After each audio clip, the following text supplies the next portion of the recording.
Boxing day টেস্টের ইতিহাসটা কি? কেন 22 গজে বক্সিং ডে কথা তৈরি হলো? ক্রিকেট ইতিহাসে বক্সিং ডে টেস্টের ঐতিহ্যটা কি?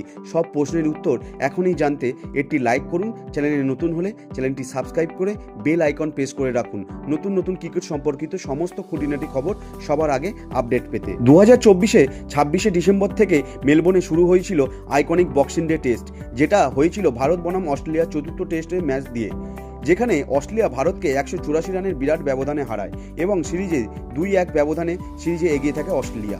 তবে এই বক্সিং ডে টেস্টে শুরুর আগে আপনি কি কখনো ভেবেছেন কেন বক্সিং ডে বলা হয় বা ক্রিকেটের সাথে বক্সিং নামটি কেন জড়িয়ে রয়েছে? বক্সিং ডে প্রতি বছর 26শে ডিসেম্বর পালন করা হয়।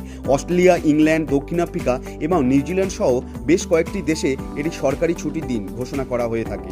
মালিকপক্ষের তরফ থেকে তাদের কর্মীদের উপহার দেওয়া হয়ে থাকে বক্সের মধ্যে দিয়ে।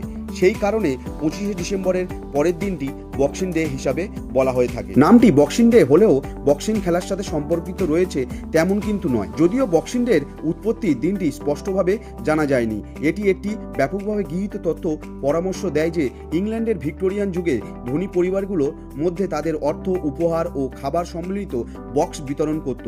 সম্ভবত সেখান থেকেই বক্সিং ডে শব্দটির উৎপত্তি হয়েছে। বক্সিং ডে টেস্টকে যা আলাদা করে তা হলো এর সংস্কৃতি, একটি সম্প্রদায়ের ঐতিহ্য এবং উৎসবের চেতনার সেলিব্রেশন, যেখানে রেকর্ড ব্রেকিং ভিত থেকে শুরু করে ঐতিহাসিক পারফরমেন্স ইভেন্টিক খেলাধুলোর সারমর্মকে অন্তর্ভুক্ত করে।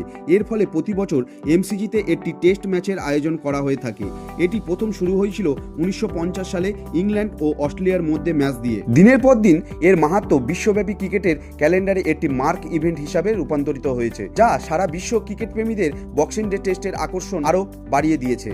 যেখানে এমসিজিতে খেলা 14টি ম্যাচে ভারত 4টি জয় পেয়েছে, 8টি হেরেছে এবং 2টিতে ড্র হয়।